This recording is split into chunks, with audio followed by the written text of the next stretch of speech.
Welcome back. We have a very special and very talented, I want to say talented because I saw some of the moves you made last week. We are very happy to have you here. This is Kerry Suave, and he is giving us some information on personal safety, particularly for real estate agents. So, Kerry, can you tell me what's your background and why are you excited about this? I've been a law enforcement officer for close to 30 years. I've been involved in the personal protection industry for the past 35 years. Worked overseas as a private military contractor, have done executive protection for some of the CEOs of Canada's top companies, as well as some of celebrities like Nelly Furtado, Slayer, and a few other people that are out and about in the music industry. So I've got a pretty wide background in security. Why I'm excited is because it's an opportunity to take people that are working in their day-to-day jobs and teach them how to do it more safely. Right. And with the growth of Calgary, do you see there's probably a lot more to be aware of, wouldn't you say? Definitely. People don't always understand, but violent crime is 4 times higher than it's been in the 1960s. Stats will tell you that violent crime is down, but if you look at the way the stats are read, 85% of all violent crime are assaults, and currently assaults are not classified as a violent crime. So 85% of violent crime is no longer there. Really? Yes. So is that because we want, that's a whole other conversation. Let's go past that. I could talk to Kerry all day long about all of this. Kerry, now specifically, we brought you here to talk to a group of realtors about self-defense. Yes. What do you categorize self-defense as? Self-defense is a bit of a misnomer. A lot of people assume it means martial arts. What self-defense really is the Canadian Criminal Code. That's what determines self-defense. That's C-26, which says you're allowed to use force to keep yourself, your family, and your property safe, as long as that force is deemed reasonable, and that's up to and including lethal force. But there's some caveats that go with that. It means that, number one, it must be found to be deemed okay by a jury of your peers or a judge. Mm-hmm. You must believe that you will suffer physical injury if you don't respond physically, and there also must be a belief that if you didn't respond, there's going to be further consequences for you down the line. So as long as those 3 conditions are met, you're able to utilize force. When people say self-defense, most of the time what they're really talking about is fighting. That's not self-defense. That's what gets you dead or in jail. Okay. Interesting. Okay. Now, let's talk about how does a real estate agent reduce the risk of a violent crime that they might encounter? What do they need to look for? I really want to give you free rein here because when we were talking earlier before the program started, you were telling me all kinds of things that a realtor should be aware of and how they should conduct themselves. Definitely. So let me give you that parameter. I guess let me give you the freedom to just talk freely about what does a real estate agent need to be aware of and how should they conduct themselves throughout the day? There's 3 concepts that I think is important, not just for real estate agents, but for anybody that's working alone to be cognizant of. The first one is situational awareness. That's being aware of what's going on in your surroundings, being able to project what may happen at some point in time in the future, and using your God-given instincts to, when those spidey senses go off, to act immediately rather than waiting around. The problem is we second-guess ourselves a lot. Yeah, so practically tell me what that looks like. It means that when you're walking through and you're doing a showing with a client and you get a creepy feeling about what's going on, rather than continue the showing, you should be placing yourself in a position where if you need to escape and evade, you're going to be able to get out of the house. Your instincts are never wrong. It may not tell you exactly what's going on, but it's saying that there's something that's out of place. And mostly often what it is, it's the context of the situation that doesn't make sense. So it's the difference between what I'm saying and what I'm doing. If I give you an example, Audra, I introduce myself, Kerry Suave, very nice to meet you.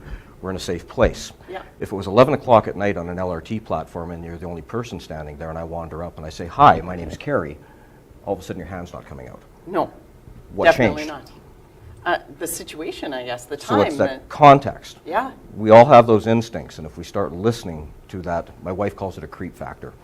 When those little instinct bells are going off, we need to act immediately because tactically, the longer you stay in a bad situation, the less options you have. Yeah. Second thing is target hardening. And basically, that's just putting enough things in place so when bad guys look at you as a potential target or the home you're showing as a potential target, they say it's way too much effort and they move next door.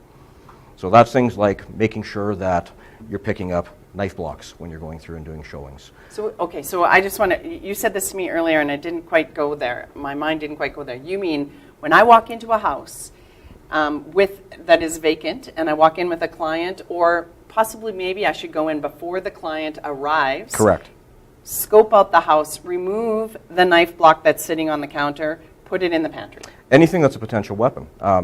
Knives, if you want to look statistically, they're about number 23 on the list for murder weapons. Number 1 is hands, number 2 is hammers. So all those things that are left lying around the house that could be used as a potential tool to harm you should be removed, out of sight, out of mind. Yeah. And I do advise realtors to go early, not only to do a walk around of the house, but to do a drive around of the neighborhood. That way, if you're in an extreme situation and you need to escape, you're not getting trapped because of construction at the other end of the street, and now you're stuck with whoever happens to be chasing you. Very good point. So for realtors, again, we always want to be early anyway, but this is a definite reason to go 15 minutes early, drive around the community or the block, correct, like you said, and scope out the house, go in, make sure that and for listing realtors, they could be advising their clients, the sellers, put away those dangerous items that we categorize as possible dangerous items, like the knife block, the toolbox, put it away, anything else? As well as any high-value items, because a lot of criminals are going to be using your open houses or your walkthroughs as an excuse to scope out the property for a robbery later on. Yeah. So if they're not seeing those things, it just makes it a lot easier on your client as not being victimized some point in time in the future. Okay. Use technology. Use things like Google Earth to have a real good close look at the neighborhood to see any problems around the house.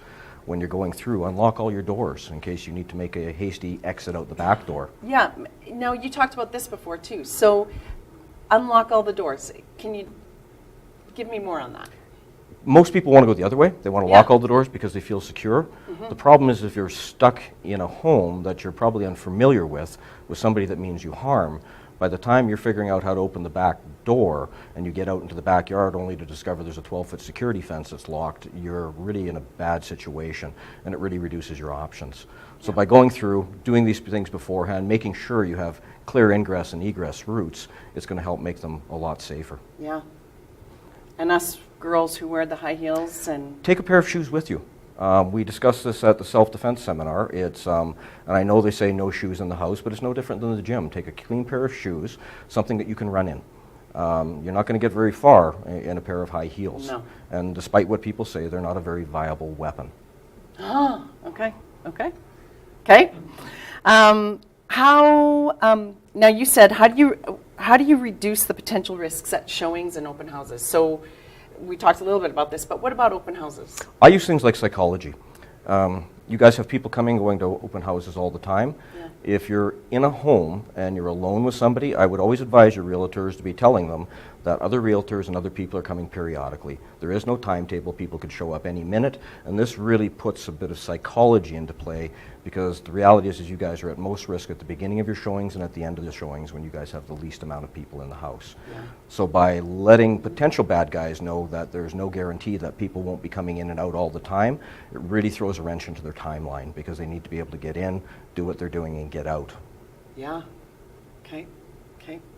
Now, I have so many questions going through my mind. I just want to shoot them at you. Feel free. Yeah. Okay. How are we targeted? We're targeted for different reasons. And there's another misnomer that people talk about women's self-defense. It doesn't exist. There is only personal protection is what I call it, rather than self-defense. The only thing that's different is the way that men and women are targeted for crime and violence. Other than that, the actual physical skills are exactly the same, and so are the ways that we can recognize it. Behavioral profiling is a big thing, and profiling gets a lot of bad press, but the reality is what we're looking at is not somebody's skin color or the religion. We're based on behavioral norms. If you look at your own office place, there are normal patterns of behavior that happen every single day. Yeah. When something comes in, like me walking in this morning in my jacket, normal patterns change. And when we're seeing those patterns change, those are warning signs for us to pay attention. Right. So when we learn how to profile behaviors for those given circumstances, whether it's an open house, normal patterns of behavior. People come, they go, they're going to be looking at the house, they're going to be asking lots of questions. When you get something that's outside of that, it demands your immediate attention. Right. So by putting those three things in place, profiling, target hardening, and situational awareness, you can reduce your risk of ever being targeted for crime and violence in the first place by about 75%. Basically, what we have to understand is crime is a business. And like most business people, they're looking for the most bang for their buck. So if you are too hard to target or they're not going to get any return on their investment, they're going to look somewhere else. And that's really what we want to do. We want to give them the impression that it's not worth wasting your time on me. Go find somebody else. Yeah. So you brought up a situation this morning about a woman realtor had a call for a showing. Correct. And I'll let you tell that story. A female friend of mine, she's a very pretty girl that sells real estate, and she had a call for a showing, and the gentleman that went to meet her, she wasn't able to make it, so she sent one of her colleagues instead. And when the male colleague arrived, the guy basically looked at him and said, "Yeah, you're not what I wanted," and left. So he was there for other reasons other than for a real estate showing. So we have to understand that, and I'm not criticizing because you guys have to be able to advertise your product, but when your picture is everywhere, it makes it very, very easy for people to find out your patterns of movement, to track you, and to gain access to you. And we have to understand that 12% of all adult Canadians are victims of stalking. Yeah. So even if we are advertising our photo and things like that, there are ways that we can be wise and be self-aware. One of the big things I would tell you guys is go onto Google, and I will send you the information so you can put it up on your website, and to start a Google alert for yourself. Basically what it is when you go onto Google, you'll have the little buttons at the side, and you go down, and it's going to say more. You're going to click on that. It's going to give you another options for menus that says even more. When you click on that, you get to Google Alerts. Put your name in Google Alerts. You can do this with your children. You can do this with anybody. Yeah. If anybody searches for you online, whether it's via picture or via your name, Google will send you an email to tell you. And it will give you the IP address of the people that are actually looking for you. Really? You guys will get millions a week. It's like me, I get a lot of them. Mm-hmm. But that IP address can be put into an online converter. It's like a reverse index. Okay. And then you can put it into that, and it'll tell you who owns that IP address. So if you're getting creepy calls, if you're starting to feel unsure about things, or someone's calling all the time, this is an easy way to determine who's looking at you and why. Right. Huh. Interesting. And this information that you're sharing with us today, it's by no way are we saying be paranoid. Absolutely not. What are we trying to do? We want to prevent hypervigilance. Hypervigilance is a bad thing. Hypervigilance means I'm so worried about all the bad things going on that I think everybody's out to get me. Yeah. And what that really does is it dulls your senses for the times when bad things really are happening, because we're always looking for something that doesn't exist. Yeah. Yeah. The biggest problem I see with people, and I hate to say this, is most of what you guys know about crime and violence you've learned from television. Of course. And we all know television doesn't lie. Are you kidding? The problem Just with look at the election. Well, the problem with television is when we see, and I'll give you NCIS as an example. Okay. You see 10,000 sexual assaults happen over the course of that series. Right. You've become patterned to expect what's happening in those sexual assaults Yeah. to be present in real life. The problem is it's not the way sexual assaults happen. So you're looking for things that don't exist. So you're trying to tweak yourself into patterns of behavior that will not be present in a real sexual assault. So we need to start educating people how crime and violence really occur so that they can be aware and they can put enough measures into place beforehand so they can get out before they need to go hands-on. Right. Now, I have a question about men and women. Yes. So I'll be honest, we didn't have a man at the course last week. And I suspect that men or women think that women need to learn the self-defense ways to protect ourselves. But men seem to think that we're the stronger species, and so we don't need to learn those things. But what's your opinion on that? Physiologically, they're 100% correct. You have 46% of my upper body strength on the best day of your life, and it doesn't matter how much you train. Yeah. The problem is it has nothing to do with being strong, because bad guys are not looking for a fight, they're looking for a victim. They're not going to approach a man or a woman straight on. They're going to get them by surprise. They're going to take them by ambush. Their goal is to obtain property, your body, your life, whatever their goal happens to be or their motive. The biggest thing that I see with men is that, again, they assume that they're not being targeted. And the reality is, if you want to look at the stats for violence, men and women are targeted equally. That's good information. So we are hoping to bring Kerry back for another segment on self-defense. So I want to encourage even the men to be registering for that class because, again, I keep saying it's about being wise, but it's not Correct. necessarily about being wise, it's being prepared. Be prepared. And that's one of the biggest issues I see is people don't plan to fail, they fail to plan. Yeah. And then when you're in the grips of adrenal stress, which you will be in any scary situation, the first thing that goes is your short-term memory. Your eyesight is altered. It alters everything about us, including the way we bleed. So we need to be aware of how to plan prior. It's no different than you doing your research for selling a house. If you wander in and try to wing it, you're probably not going to have a good sale. If you're looking at your safety any differently and expecting better results, you're gambling with the odds. And I'm not a gambler. I would rather have everything put in place and know what I'm going to do in any one of those situations and be able to act on it instantaneously rather than try to stop and run through the manual to try to figure out what I'm supposed to be doing. Yeah. And of course, our minds won't work that well. They don't. We're in, what would you say as an industry as a whole, what can we do to make real estate safer? First thing for me would be to increase your comms, okay, so your communications. Okay. You guys work alone. I understand from talking to some of the realtors that you guys have a panic button you can push into, but the problem is with a lot of those, they're going to a call center somewhere that's outside of town. It's not a direct access to the police. Average response time in Calgary is 7 to 11 minutes before police even get there, and I work with a lot of very good officers, but I can tell you in most cases police are showing up after the aftermath of the crime. Right. They're not preventing it from happening. Yeah. So we need to have comms in place so that you guys are able to communicate with your office, with people that are going to be able to get you help or at least know where you are when those situations occur. And there's a lot of free apps you guys can put on your phones that'll do that just fine. I'll send you the information on it as well. That would be great. Yeah, that would be great information. Thank you. My pleasure. Yeah.